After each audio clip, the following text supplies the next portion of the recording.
at a time. One is the solid state materials and another one is the 3D printing and design.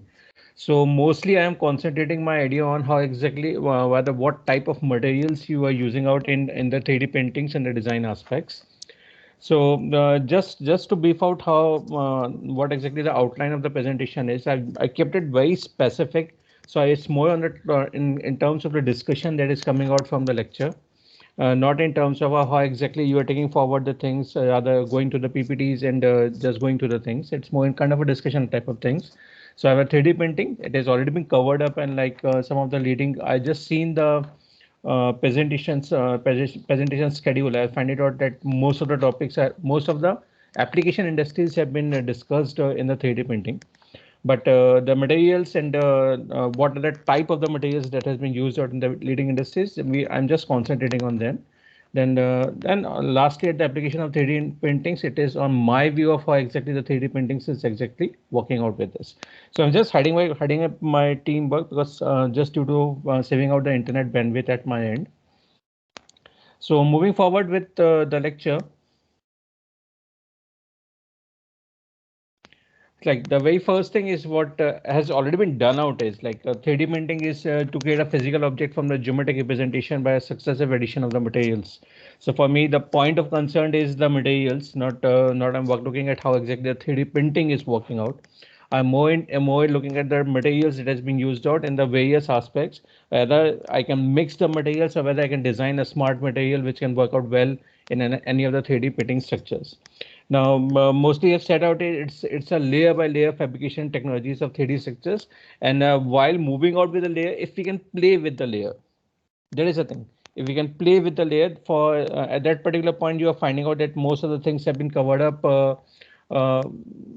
in a very good manner. So if you can play with the layers, though there are some of the materials where it is very hard to play with it, but we are finding out that you can play with the materials maybe so that we can have better smart material things coming up. So if it is increasingly used out in the mass customizations, if I'm looking at the stuff to be told out, it is increasingly used out at a mass customization of the products in the open source design in the field of agriculture. For me, the highest field of interest is the automotive industry and the aerospace industries.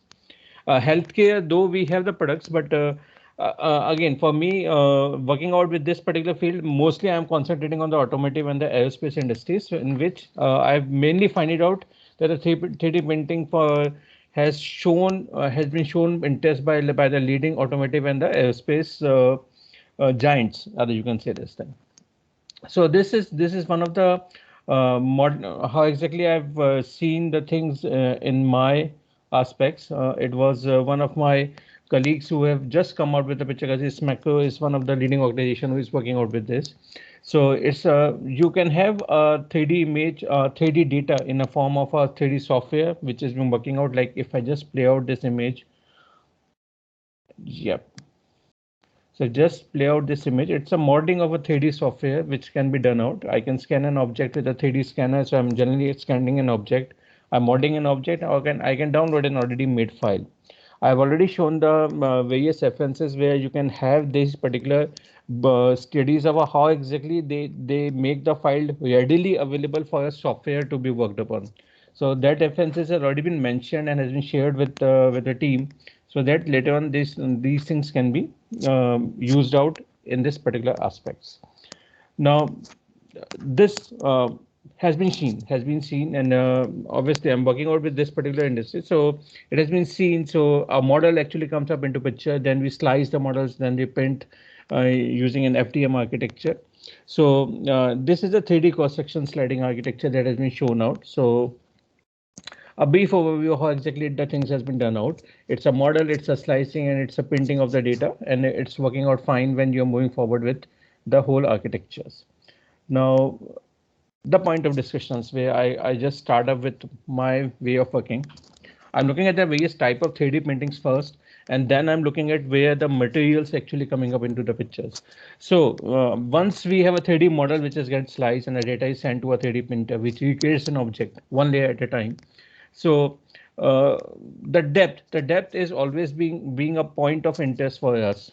Remember this, the depth is always being a point of interest because having the data seen on an X5 plane or rather 3D view of an X5 plane, mostly with the 3D printer softwares, some of them do not have, some of them may have the softwares to which they are working out on this.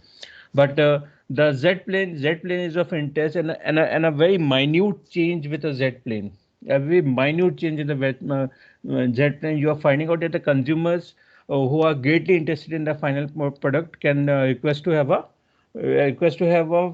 specifications being asked out when you're looking in terms of the Z direction, which is generally moving out in the up and down way. So X goes from left to right and Y goes from back and forth. But major thing is the Z direction, which mostly I find it out that the customers are interested, and they want in this particular point is that the data should be more flexible and more reflexive, and also the responsive. That is what not been studied and discussed in the various technologies. But looking at the things, I'm just as with my experience working out is that they are looking at the most responsive manufacturing process, and which provides me a better quality control on the data sets. So this is where the Z direction is always plays an important role. So the start to finish services in terms of the Z for me is a perfect aspect. So the blueprint of the data, the blueprint which actually we are looking at should be more specifically pointing out how exactly the up and down movements work out well, along with the X and the Y axis coordinations. These are the types of the 3D printing. So I'm just going to various aspects of 3D printings. The very first one, maybe it has been discussed, but I'm just making the things very fast and just providing you how exactly I'm working out in this. So first is the binding jetting. So it's a rapid prototyping in the 3D printing process in which a liquid binding jetting is selectively deposited to join the powder particles. So the materials like sand, which is not required as an additional processing, can also be used out over here. So it is the process of binder jetting is very simple, though it's very fast also, and it is working out cheap also because it is working on the powdered particles which can be glued together.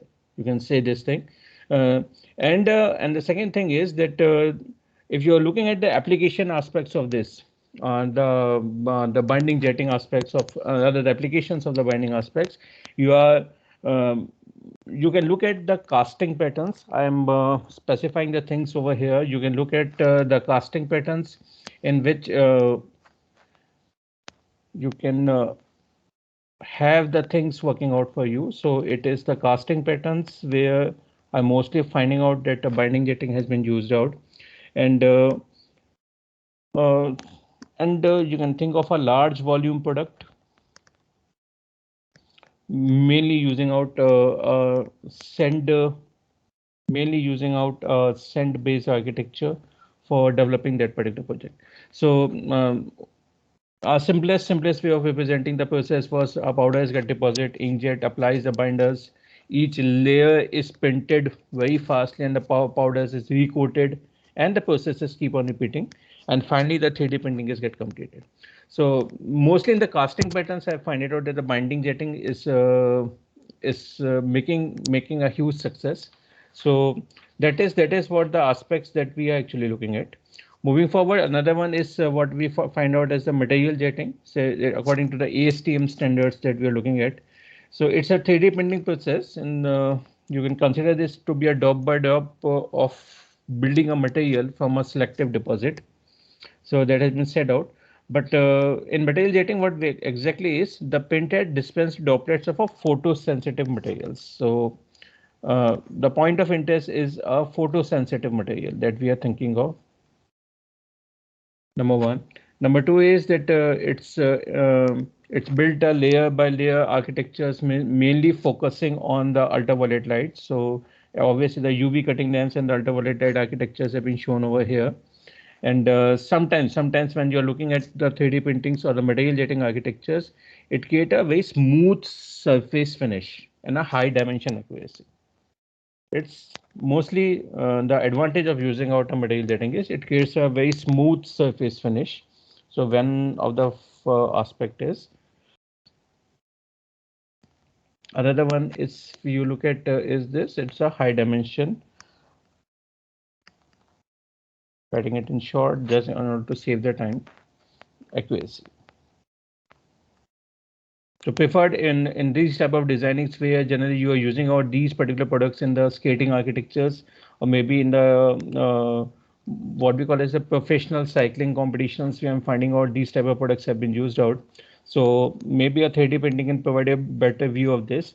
Now, when we focus on the material, we try to make this thing that they should be lighter enough so that so that every of the athlete is not finding out, any of the person who is actually sportsman, the working open should not finding out to be a heavier one or kind of a burden which actually results in letting his performance going down in that particular thing.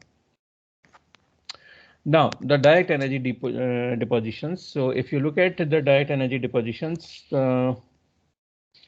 generally, if I'm looking at it, it's a more complex process. And though one of the finest one I'm finding out in the printing of rather in the automotive industries, I'm seeing these particular things. But the thing is, it's more commonly used to repair and add additional materials to the existing components. So it's a high degree control of a grain structures. Remember this. So directed energy depositions actually providing me a high degree control of grain structures.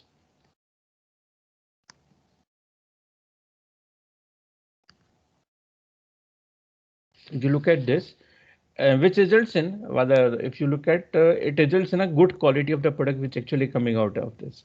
So if you look at an examples that currently working out over here is a laser deposition. Depositions is one of the thing that where you can finding out, or more precisely saying this thing, it's a laser engineered net shapings that we generally calls as lens. I've seen this thing while working out with one of my colleague partners overseas. I find out that they are using out this particular concept. It's a laser engineered net shaping where they have make use of the direct energy depositions, and it's working out very fine over there. Uh, the the major advantage is that the nozzle is not fixed. If you look at these particular nozzles, I'm working out like over here it has not been shown. So the nozzles are not fixed to the, you can say, the specific axis and can move in the multiple directions. This is one of the things, and this laser deposition technologies, like what exactly I'm talking about over here, has been finding out his grounds in terms of the transportation. One of the ideas where you can look at this thing. For me, it's the aerospace where I'm finding out its ground, and the third thing which you can look at is the it's now gaining the market. I'm keep on oil and the gas sector. If you look at this, where you are finding out that these particular stuffs are actually having their controls coming up into pictures. So that is there the directed energy depositions where we the 3D printings architectures have been working upon. Moving forward, we have the material extrusions. So moving with the material extrusions, you talk about the thermoplastics. The thermoplastics which heated to a semi-liquid states and deposit into an ultra fine beads kind of a things. So thermoplastic is one of the things, and the fused deposition modeling is something that has been used out in, we generally call this as FDMs. It's a fused deposition modelings.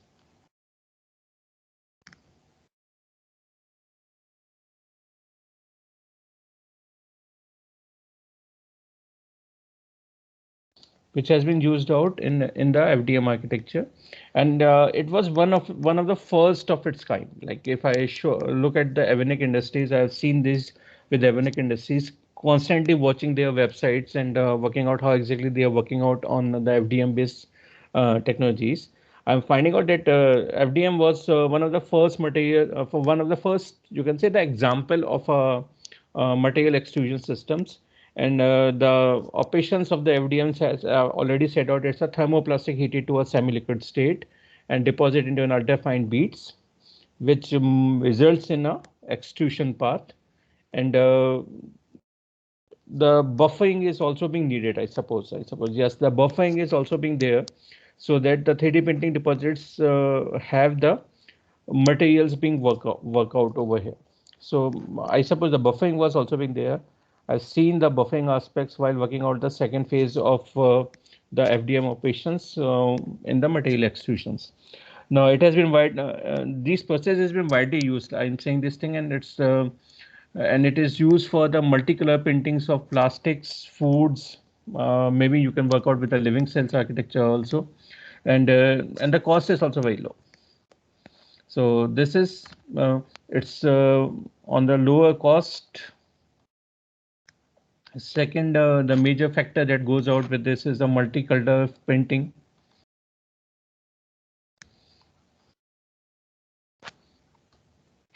And the process is actually working out both in terms of the plastics, the foods, and the living cells. So this is where the material extrusions is gaining out the market in terms of 3D printing. Now the power bed fusions. It's an electronic beam melting kind of an architecture. Yes, I've already mentioned this thing. It's also include a selective laser sintering and the selective heat sintering printing techniques. And it is being used, can use either an electronic beam or laser to melt or fuse the material powders together. So remember this, for me, I'm looking at in terms of the material powders, and you are finding out the lenses are also being used out. So more specifically, it is concentrating on the laser aspects instead of the electronic beams aspect. But yes, it is more being used out in both the processes. And if looking at the aspects of the fast powdered bed fusions, is that if I'm looking at this particular technologies, so they are faster. I can say this thing, they are faster in the process way. They have the high accuracy. Mostly, generally, we're looking at the 3D printing. We are looking at the high accuracy architecture, and that it varies a surface finish. I have once seen one of the papers, like if I just go through the lecture notes of mine, maybe I have mentioned that particular paper also. It varies with the surface finish. Rather, you can use this particular word varies over here. It varies with the surface finish, and it able to create a metal, plastic, or a ceramic object. So these are the materials that is working out fine for us. It is able to create a metal, one of the materials. Second is the plastic, and third one, if you are looking at it is able to create a ceramic object.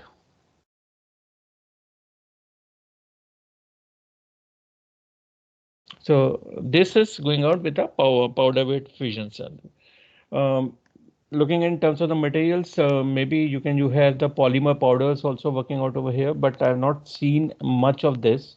But I've seen these being working out, power bed fusions actually working out in terms of the plastic ceramics and the objects.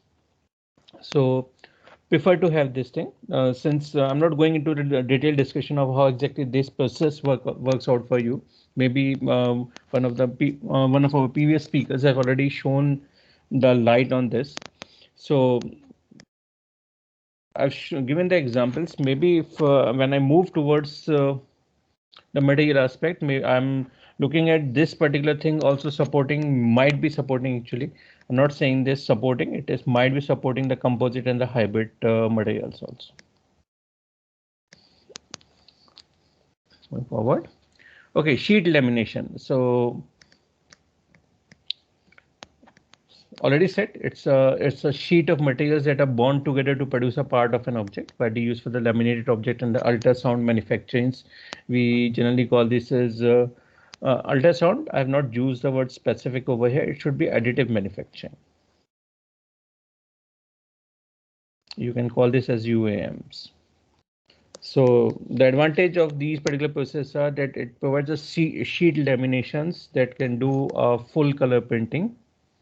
So it's a full color prints that you can generate, full color prints that you are able to generate from this particular aspects.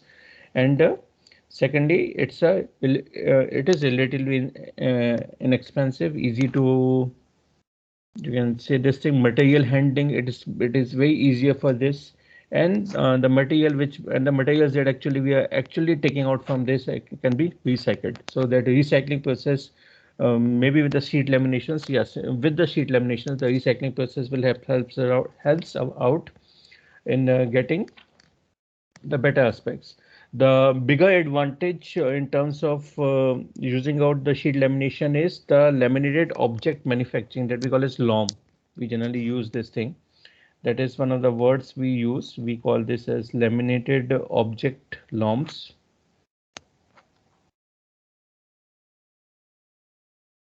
Use the word manufacturing so make the things easier to understand. We call this as LOM. Definition says it is able to complicate. If I tend to define this thing, it is able to manufacture rather the complex geometrical parts.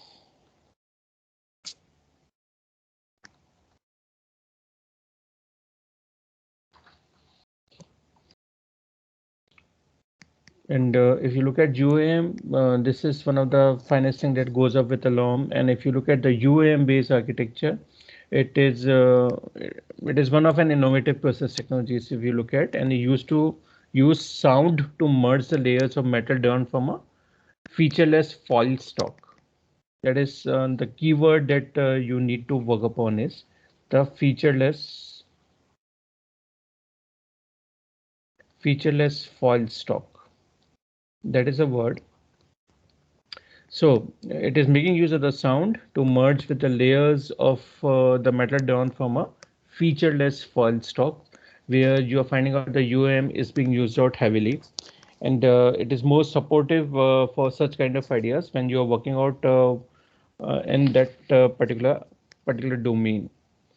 So the last one to be shown is the wet photopolymerizations. It refers to the curing of the photoreactive polymers by using a laser, light, and ultraviolet. So it is making use of all the technologies, and these photopolymerization is exactly we call as an is a SLA, and second it is using out a DLP. This is a digital light processing. Another one is stereolithography. So it's making use of the stereolithography, and secondly the digital light processing. With the SLA, it is a photo initiator, you can call this. And with while working out, and it's when you are working out with a digital light process, you can call this as a we can make use of what we call this an arc lamp with a liquid crystal display panel. Yes, that's work out fine. It's an arc lamp with a liquid LCD display panel, which can help out in the DLP process. However, we are finding out more in terms of the stereolithography. We are making use of this photopolymerization process, and it make use of the photopolymer science, and uh, which can be applied on a single surface in a single path. Rather, it can be applied on a whole surface in a single pass. You can say this thing, and and this particular process has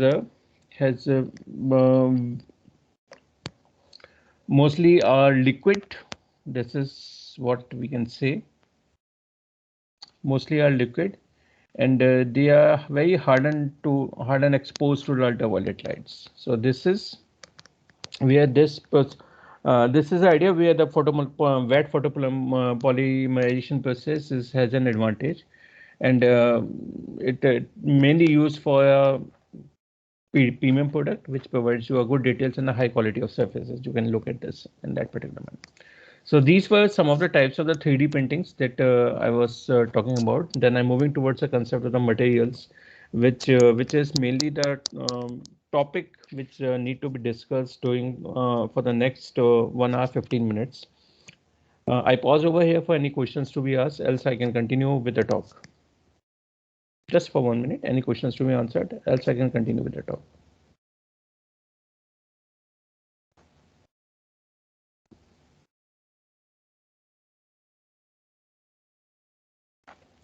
Fair enough. So there's no one. So from here onwards, I go slightly slower with the things. hopefully for the next 1 hour, if the time permits, then we can have the discussions on the materials. Then for the next 15 minutes, we have a round of discussions on maybe on some of the things that the team can suggest and it can be explored further in terms of the 3D manufacturing. So we have a architecture department within Manipal where generally the 3D printings have been taken care of. And while visiting over there, I was mainly concentrating on the materials that they are using out for the 3D printings. And when I'm working out with these particular stuffs, I'm constantly looking at at the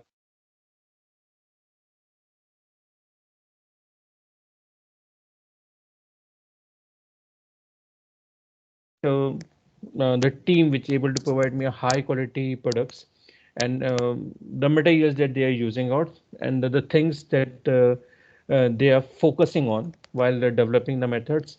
So with my research domain looking at an aspect of computer visions or the image processings, I'm most able to I'm mostly able to redirect the use of the materials or the use of 3D printing technologies with the computer vision aspects so that the things are coming out very fine over there.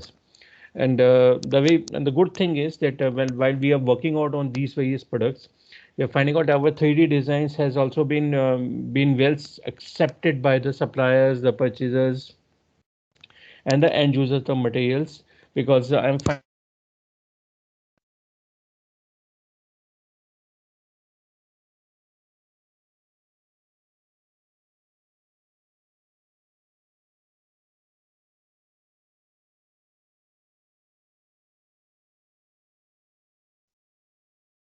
or the Manipal University Jaipur. It was very appreciated.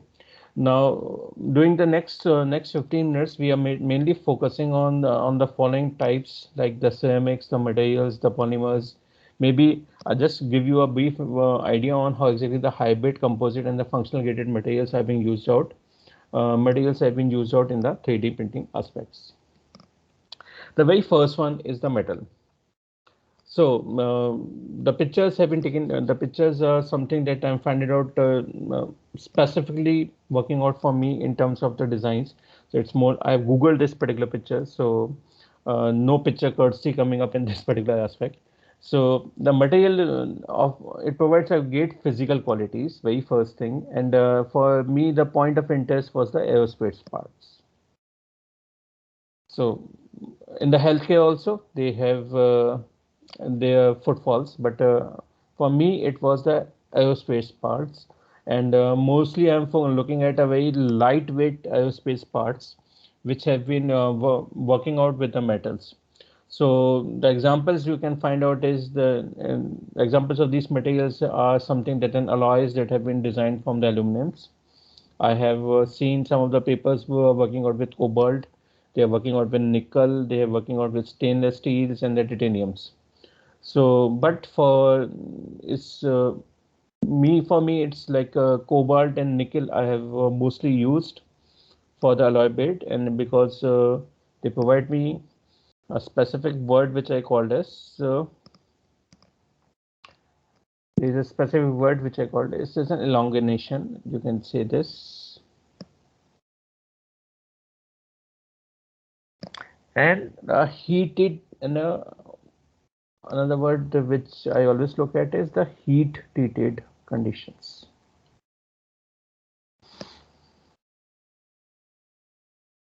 So that is for me is a point of interest, and they are highly specific stiffed resonance, high recover capacity. They can recover very fast, and the basic advantage that I'm finding out is that the nickel based alloys can be used in the dangerous environments also. And the reason for this is it has a high corrosion resistance. And the temperature might be it can provide a high temperature resistance up to 1000 to 1200 degrees centigrades. So this is where the metals is coming up into picture, more specifically working out in terms of the nickel. And if you look at the 3D printing technologies, that titanium is also now getting a way market, but they have a better oxidation resistance and the low density. That is one of the papers that I've run out. 32 maybe the number where I'm finding out the better thing, because titanium I'm mostly finding out is running out with the biomedical industries.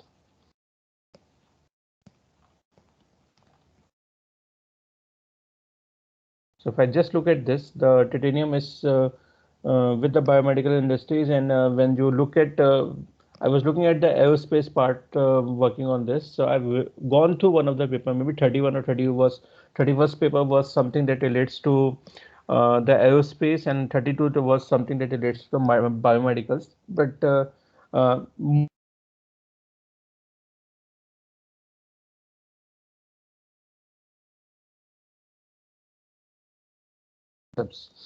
and uh, and the reason is the dangerous environment, and so second is that titanium, like it's working out very fine outside India. When you're working looking at the aspects within India, you're finding out that the things are not going well in terms of it start developing, not saying well, it start developing in terms of the titanium. Mostly currently the peoples in India are actually looking at the aspects of the cobalt and nickel, also in the hybrid combinations of these. Next one, maybe I suppose it's the polymers, which yes, mostly I'm fascinated about while working out with the ideas, because they provide you the graphics. They provide you the graphics. Any questions to be asked?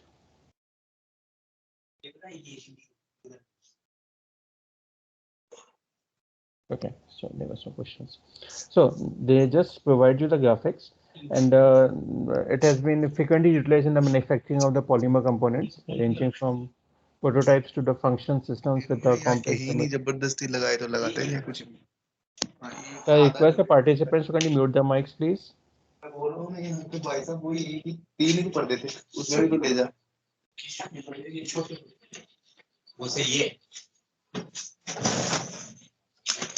I request the coordinator to kindly ask the people to kindly mute their mics, please. Sir. Pin तो ठाकुर भैया सुन, pin तो madam के पास है, sir को बोल दो ma'am के पास है, तो मैम को देती है. Sir, if you can mute the mics, please. Mr. Kuldeep Sharma, if you can just mute your mic, please.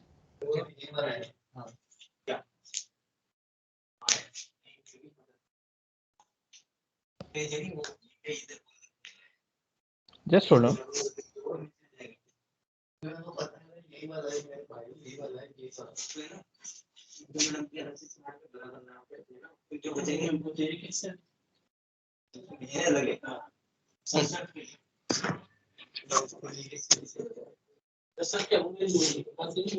नहीं आरडी मैम के पास है, वो आरडी मैम का था, आरडी मैम को दे दिया, चार्जर है बस हमारे पास.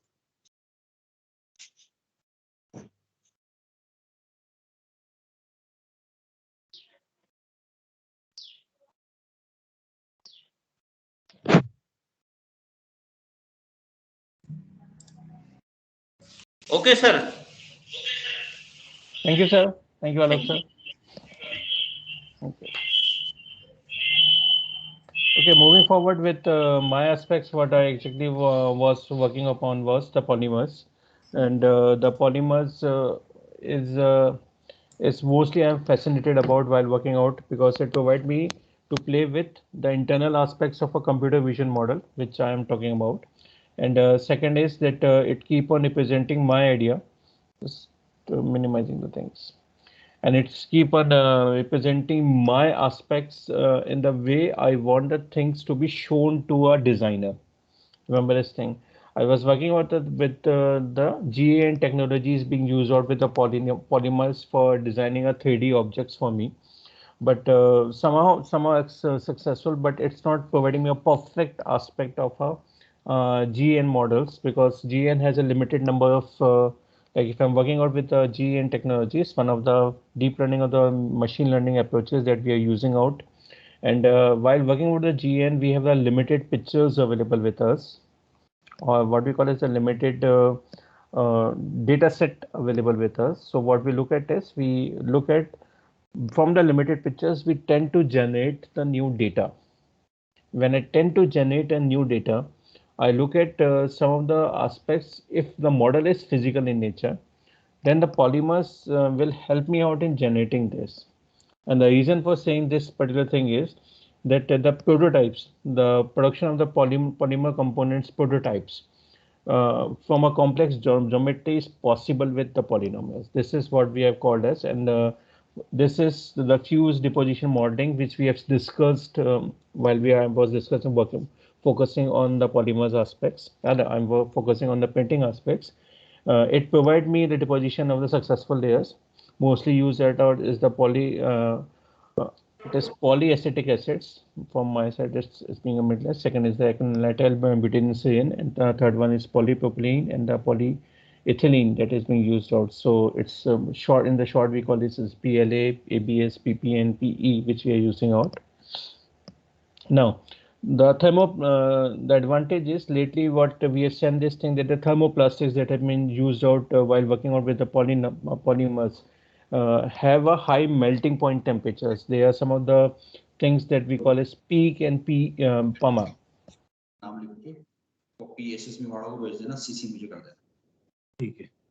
Has a 3D printing technologies that are working out for me, and the 3D printing materials that have been used out over here has is in the liquid state and a very low melting point, which is widely used in the 3D printing industries, which I'm finding out. And probably looking at in this particular form, it has a low cost, it has a low weight, and it's providing me a more flexibility in terms of the processing of the data. That is what the word. It provides me a flexibility in terms of the processing of the data, which is a point of interest. Again, if I look at the polynomials or the polymers, not the polynomials, I keep on having the equations coming up for me. So the polymers, if I'm talking about, I'm looking at again the biomedicals or the biomaterials. So the biomedical industry or the biomaterials is a point of interest. Materials is a point of interest for me, and basically, when we look at in terms of the medical devices.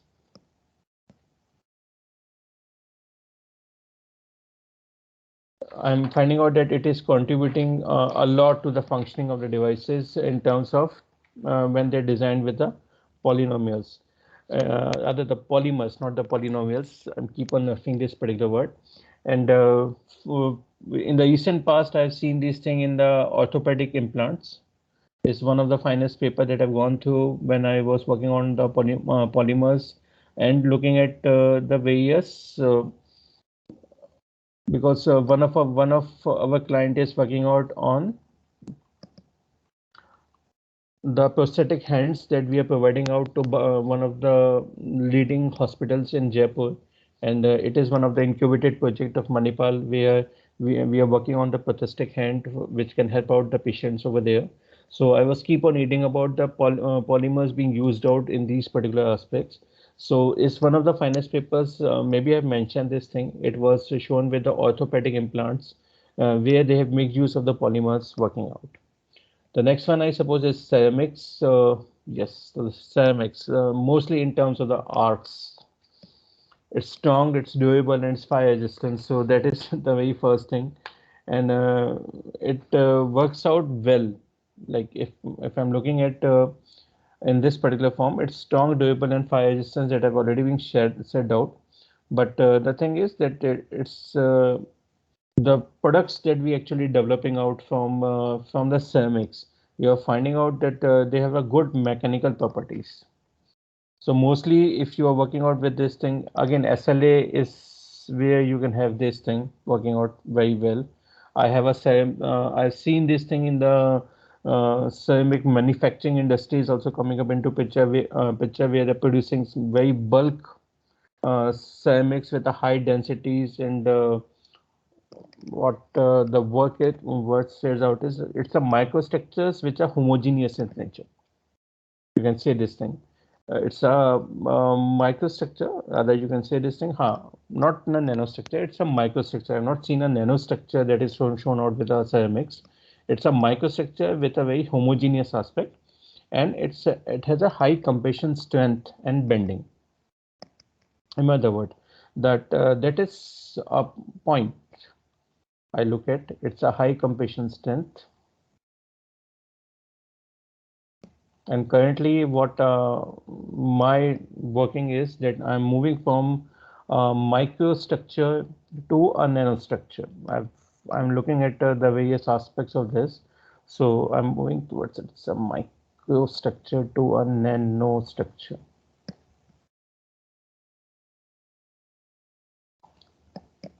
Where I'm making use of this.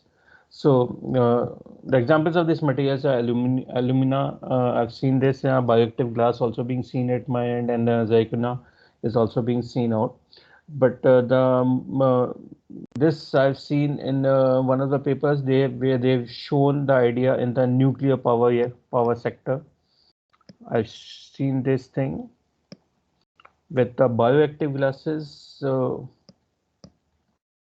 With the nuclear power sector, probably it was the element tubing. Element tube, I can say this thing. We have seen this particular idea. And the another one is the bioactive glasses.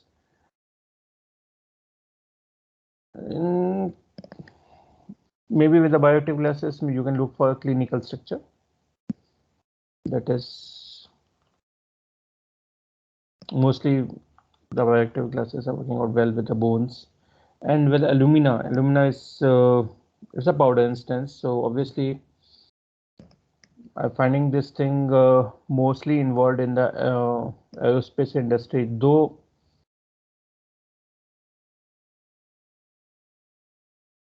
I've not concretely saying this thing, but ceramics, yeah, they exist with aerospace industries, but I've not seen this much in this, though I've seen this in terms of the chemicals. The ceramics are working out fine. And probably, if I'm looking, I'm not strong with this thing with the microelectronics devices, though I'm seeing it as a microstructure. With the microelectronics, you are finding out the definitions working out fine for you for the ceramics aspects. So the most suited one in terms of due to its fluid state architecture, it is the most suited one, and it's a case, and you can look for a shape which is probably when I'm combining a computer vision aspect with a 3D printing aspect. I can look for a shape which is very suitable for future constructions in the buildings. If I keep on building that data, I keep on like approximating my information. Either I can, like I just give you a wild example when I'm working out with the things. So when I'm moving out with the shapes of an individual, when I'm just approximating, these are the stuffs which are coming out when I'm just, this is an interpolation of the aspects,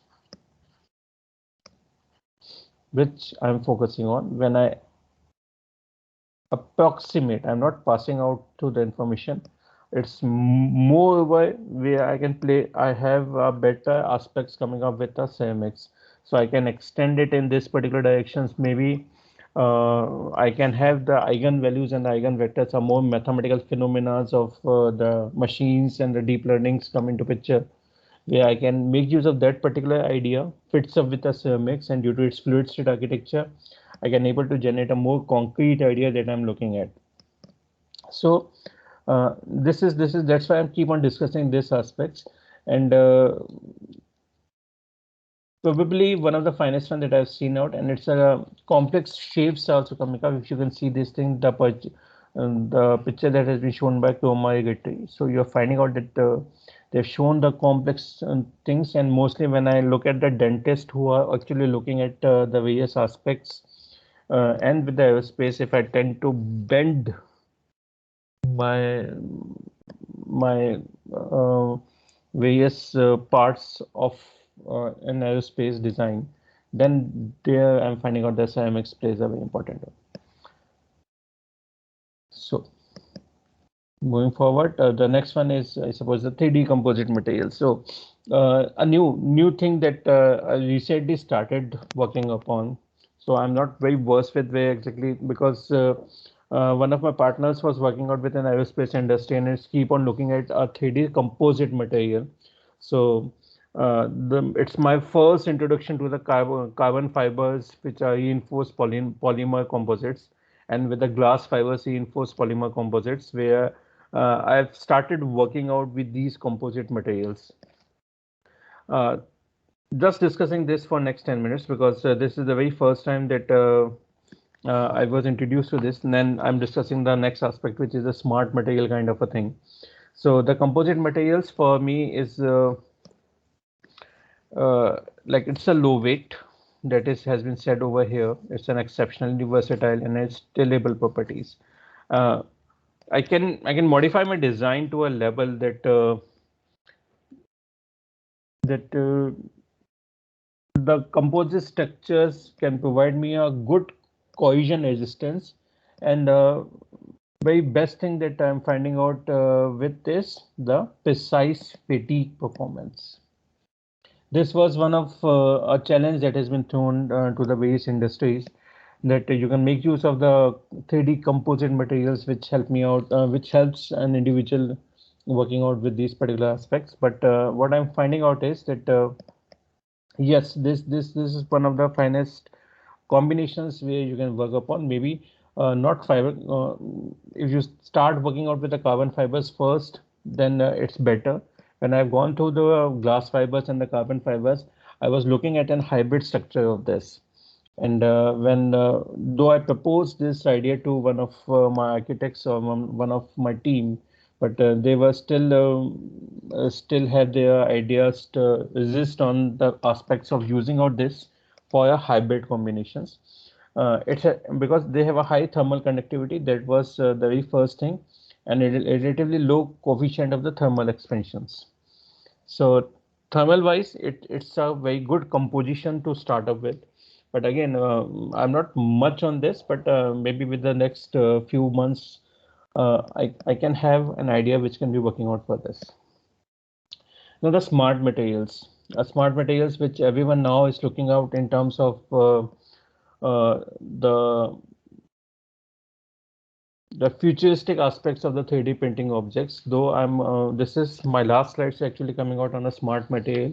Then I'm moving towards where I have used out these particular things. Maybe I have the special materials also for me that working out with foods.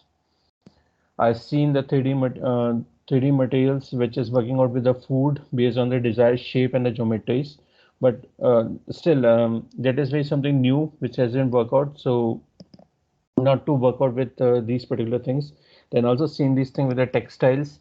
I have the fashion design department who is working out on the smart materials being used out for the textiles. And third one is specifically which is working out on the LumaDust.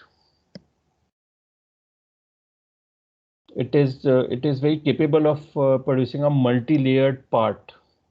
This is one of the special materials kind of things, which has a 3D printing actually has a capability to produce a multi-layered part out of a lunar dust. It's not a LumaDust, it's a lunar dust, which has the potential applicability in the future moon colorizations kind of a thing architecture.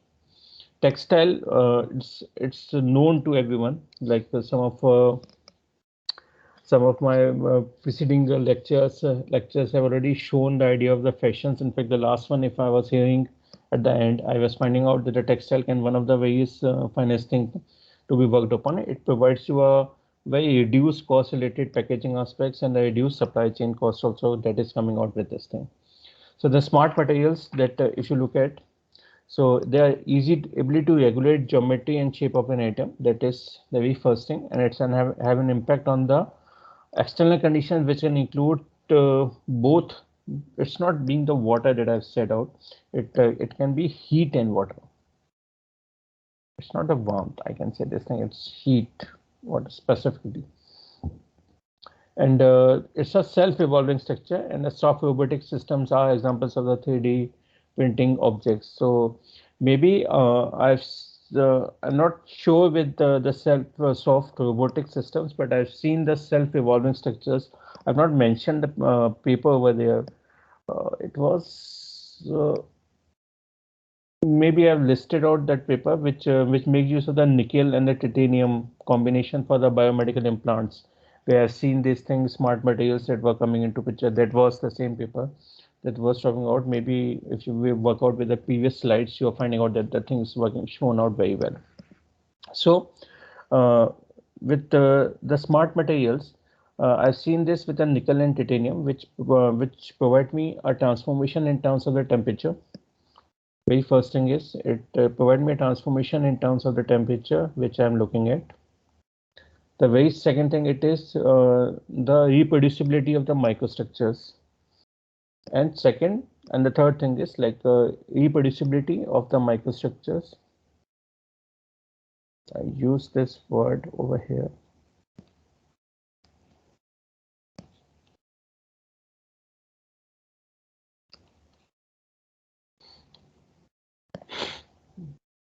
And third thing is the density.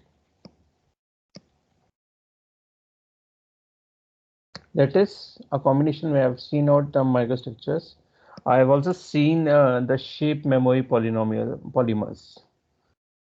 It is also been a smart polynomial, a smart material architectures, which I've seen out. So that respond to some of the light, electricity. Light have already mentioned out. The next one you can look at the electricity, heat. Maybe the topmost combination that is working out fine over here is the chemicals, which where you can make use of these particular aspects that were working out very fine for you. Besides this, if you look at the shape memory alloys, that is also being alloys, since I'm talking about the aluminum and the nickel, so the shape memory alloys is also being coming up into picture thanks to these particular things. And they are also electromechanical devices which can be designed with the smart materials that is a part of this particular structure. So I've discussed, again pausing out for a minute over here, I have discussed the various aspects of first I've discussed the 3D printing aspects, then I have moved on to the smart material kind of a things. Now the last one is where I've seen these particular things working out for me in terms of the various industries. So I've designed a one specific slide for this, but I'll share my thoughts on each and every aspects for next 12 to 15 minutes. Again, pausing out, then I can continue with the talk. Any questions to be asked till the last slide? So I've shown out what are the type of the 3D printing architectures which I have seen till this particular point. Now these are the materials that I have shown out, which I'm mostly working out when I'm using a computer vision aspects or the 2D or the 3D vision aspects, working out with the 3D printings. And materials that help me out mostly is the cobalt and the nickel, because I'm looking at the aerospace aspects, aerospace industries, specifically automotive and aerospace, where we are making use of this. Next one, I've discussed the polymers, not the polynomials, it's the polymers again, where I go to the intrinsic structure of a polymer. So the shapes over here help me out in coming up with the various matrix kind of an architecture. So I can have the matrix get sliced out, and how exactly the polynomial. So I'm just slicing out if this is my polynomial structure coming up for me. I'm just slicing this thing, converting a polynomial into a sliced based architecture, and then saying this thing whether my design is perfect or not. So that is where I'm finding out the applications are working out very fine for me. I've seen this thing, ceramics. I've already given a talk on this. I'm looking at their aspects in the food industry. So food industry is maybe evolved with ceramics, because now with most of the hotels, when I'm working out, when I'm visiting various hotels, I'm finding out they're making use of the woodens over there. So the wooden groceries that have been used out. So why not ceramics can also be working out as a available cost over there. The next one I've discussed was the 3D composite materials. So though I've shown this mostly, I'm more confident that the fiberglass architectures are working out very fine, because it has a reinforced polynomials. So this is a point of study. are not specific to the carbon and the glass fibers. I'm just looking at the reinforced polymers, which can be used out for composite architectures. So you can have the things working out for you in terms of the 3D composite, and we have a fatigue performance that is coming up for you. That is being covered up with the carbon fibers I've seen. I'm not sure with the glass fibers, but with the carbon fibers I've seen this thing, that they have a high stiffness, good corrosion resistance, and precise fatigue performance. That is a part of the study. The last one I discussed is the smart materials. So the shape memory alloys is a point of interest that put me into the smart materials. And one of the picture that has been shown out is the one is what exactly that has been shown out based on the materials that has been evolving from this. Another one was the best design that was need to be designed, but we tried to play up with the design. And this is the company which actually shows out how exactly the light, electricity, heat, and some type of the chemical combinations can result in some of the various other smart aspects coming out from this particular thing. Now, these applications of the 3D printings maybe discussed widely with my previous previous people, but previous speakers rather. So for aerospace industries, already mentioned the papers. So the idea was to have a lightweight parts.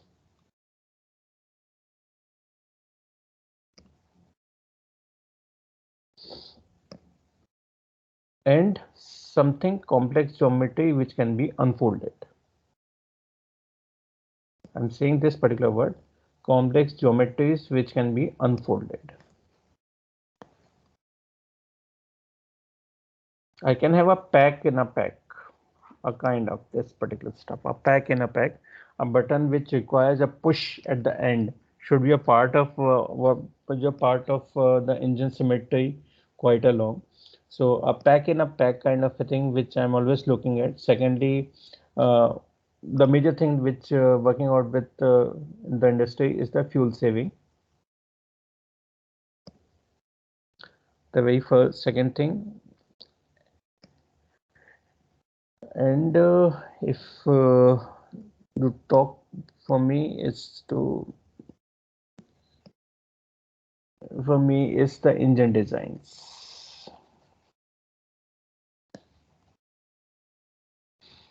Though with the antennas, we have already seen the various type of materials that has been used out. I've seen the notch antennas working out well.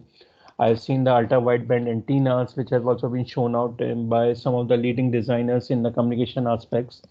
But using that particular thing in an aerospace industry is something which is coming out in terms of an engine design.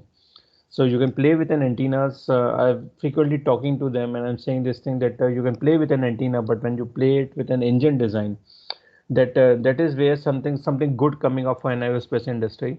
A lightweight model with the fuel saving aspects is always being a point of interest for the various aerospace industries, and we are producing the vehicles for the future aspects. Second most interesting one is the automotive. Keep on working out with these. I've seen a car which the very first uh, seen card for me it was Oli. I've seen this particular car. It was driverless. I've seen this car. Always looking at the manufacturing design of this. Secondly, it was electrical. It was electric based.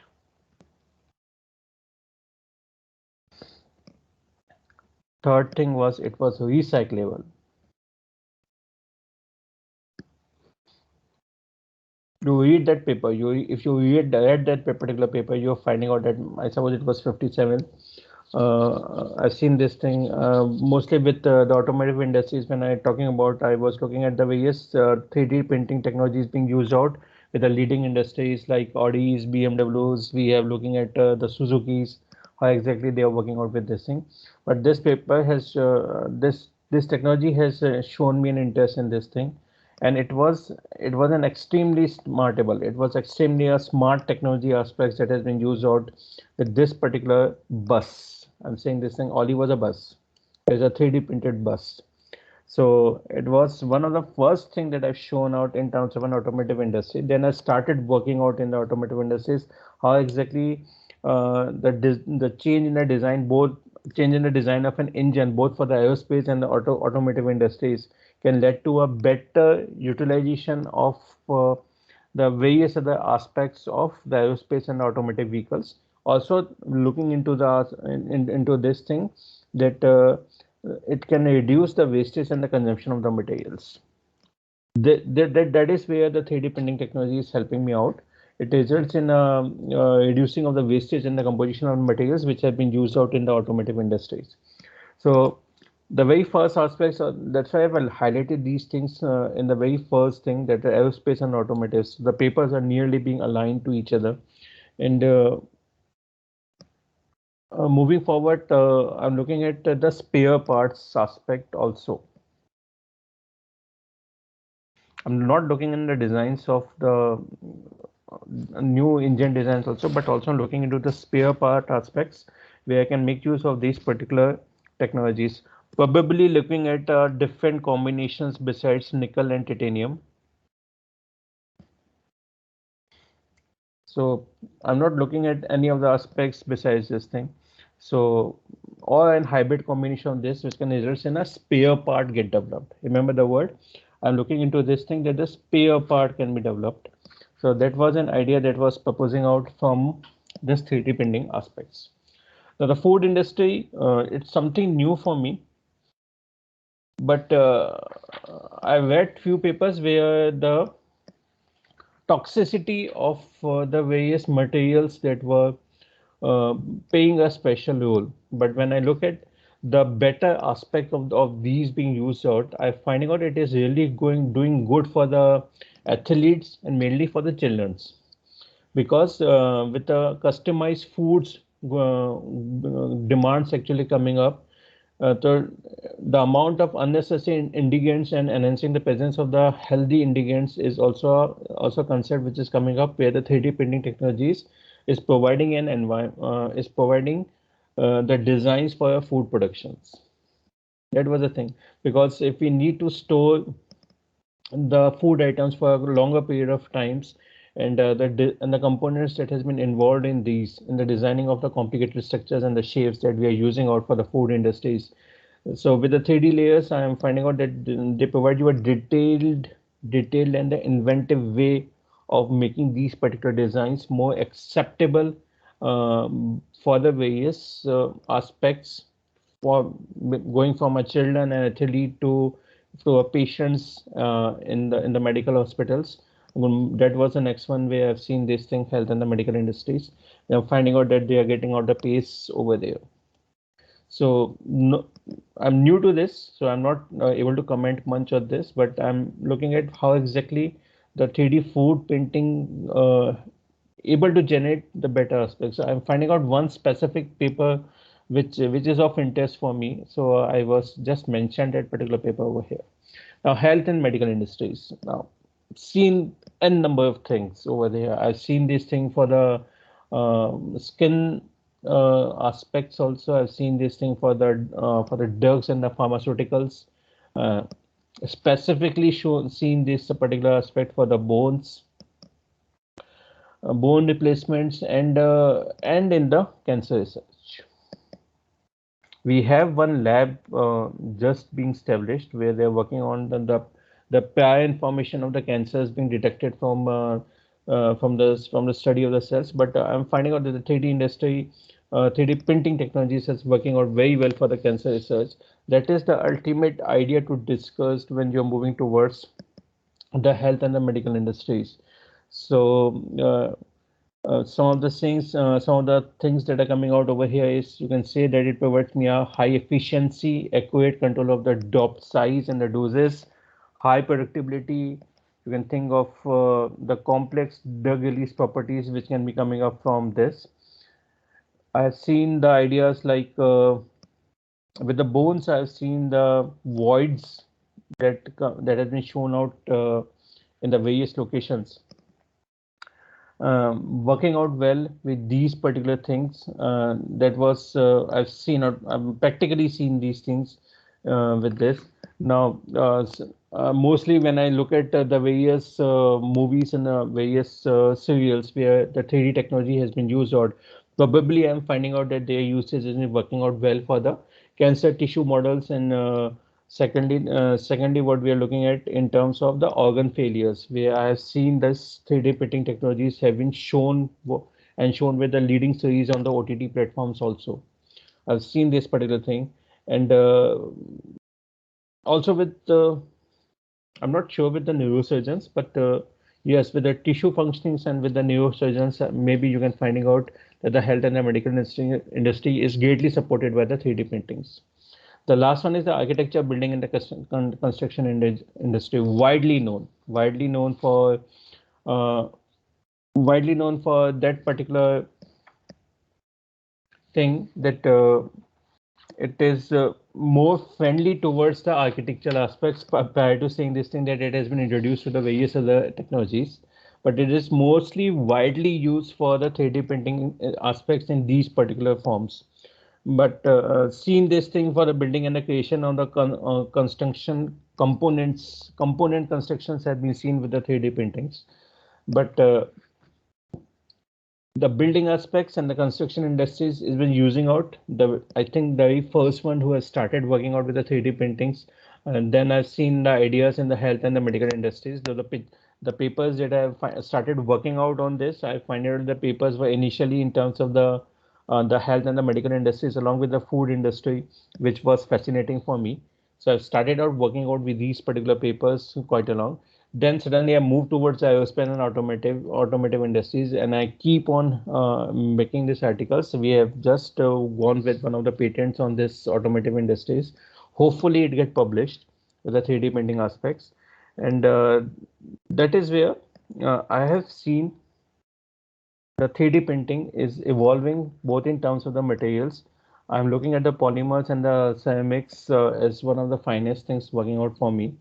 But now I'm looking at in terms of working out on the composite and the hybrid smart materials. One of the design that I propose for the patent is a combination of a smart and the composite materials, which can be worthful for a leading aerospace industry.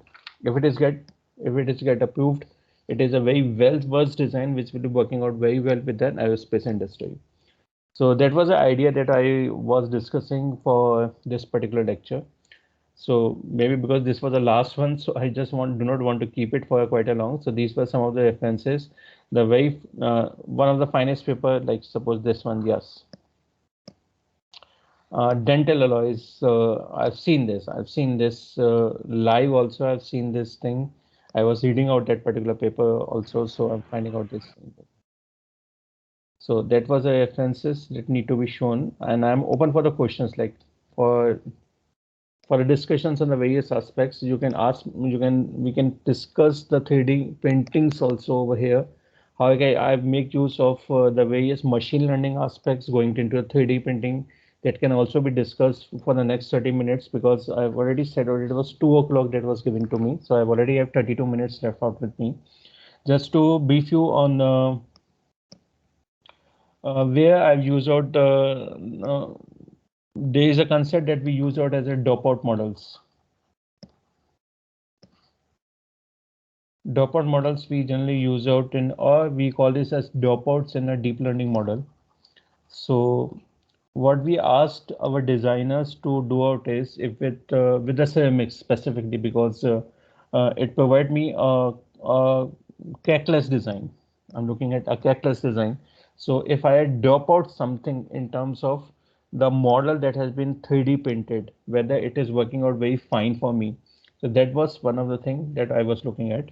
Another one was I'm looking at is, if I have a layered implanted on a full box, implanted on a full box, whether that 3D printing model and the accuracy achieved was not a good one. So we tried out different material combinations also in terms of the computer visions, because the idea was to have a head image shown with the various nerves within the brains, or various tissues and the nerves in the brains in a layered form. So that was an idea that was imposed to us, and we are working on this. So we tried out a combination where we said out we are using out a layered with a full box architecture, though it's not able to produce, but the Dopod model was working out very fine. Another one was that we have worked out was just to change the ink, show that make the difference. Just the next one which we have worked out with is the antennas. I've also worked out with the antennas on this, and use out the various other polymers which are working out with the antennas, and other various other materials that are working out with the antennas, and we are working on the nanostructures of the antennas also. So working out with one of the industries or one of the research centers in Delhi, I find it out that the antennas designs were very perfect, but again, the use of the materials, and when we look at the 3D aspects of that particular antenna design, maybe we are finding out that we are quite often violating the copyrights and the patents that has been developed in the past by molding it to such an extent, such an extent that that is acceptable as a new design. So we keep on asking the peoples that these were the antennas that has been made in the past. You have just molded it. Again, you are getting out a better efficiency also, maybe better efficiency also, and a better range also in which your antennas is working out fine. But again, the idea was developed well behind. So this was the things that we have shown out in the past to some of the leading researchers. So that was the idea. I'm open for the questions to be discussed, else we can conclude the session.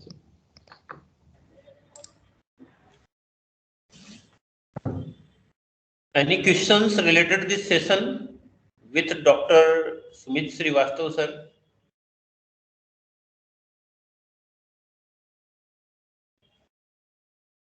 Any questionary and any doubt?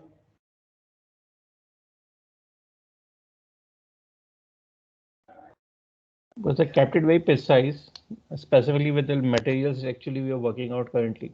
Yes. So if anyone want a discussion on any of the materials that has been used, I'm open for discussion on this.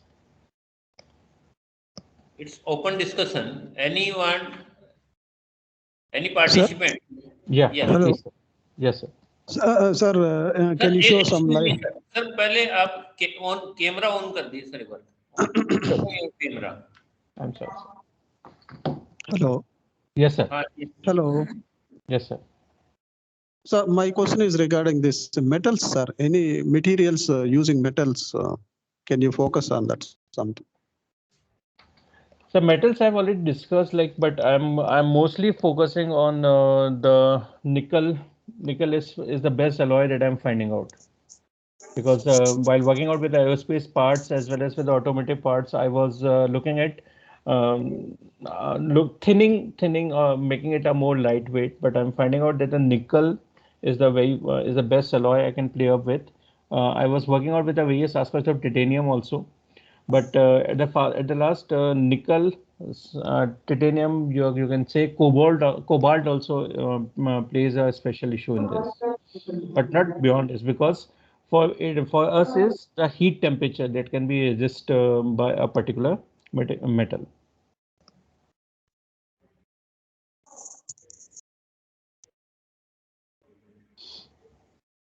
Okay, sir. Okay, thank you. Thank you, sir. Thank you, sir. Thank you, Good Sumit afternoon, sir. I have a question. Yes, sir. Yes, sir. So I'm from I'm Nitya Prakash. Sir, what is your name? I'm Question पूछ रहे हैं. Nitya Prakash. Nitya Prakash. Sir. Open Yes, your sir. camera. First, open your camera. Yeah. Yes. Sir, since we are trying out some trims and accessories for like buttons and all for apparels and garments. Yes, So sir. the requirement is it has to be free from chromium, arsenic, lead, and nickel as well. So what are the other metals you can use as alloys, sir? Can you suggest any combos which are working out very well now? So cohesion free is a point of concern. Like cohesion free, we can work upon, but for combination, or sure, so again just need to come up with this again, because cohesion free is an aspect that can be worked upon perfectly, but having other aspects also being covered up is a point of concern. Okay. So which technology you suggest, sir, for these, especially for metals? So for making me, parts. like I'm working on a composite material architectures that can be used upon, but technologies is as per what the currently availed at your location. Okay. Materials I can Thank discuss, you. but technology is what is availed. Like for us is we have a cancer research lab. We also have a 3D technologies, printing technology, which is working out with us. So Okay. and our computer vision lab also. So we is combining all the research and coming up with a better aspects for them. Okay. Okay, sir. Thank you, sir. Thank you. Thank you, sir. Thank you, sir. Any other candidate wants to?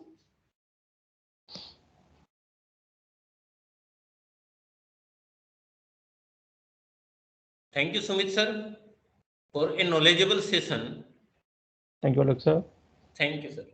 Thank you all. So, in case anyone want to visit Manipal for seeing the cancer lab, the 3D labs, you are most welcome. Just drop us a mail one day prior. I have my mail ID available on the Manipal website. You just drop us a mail one day prior, and we try to arrange a session with you for on the various aspects. We have a cancer lab. We are working out with this. Another thing is that we have a 3D printing lab where we make use of the cancer lab's design. And the third is the computer vision lab, where we have the ideas get manufactured using a 3D printing models with the various materials being used out. So that is available. Just drop us a mail. We are ready to showcase the ideas that we're working upon. Okay, sir. Thank you. Okay, thank you, sir. Thank you, sir. Thank you, sir. Thank you very much, sir. Thank you.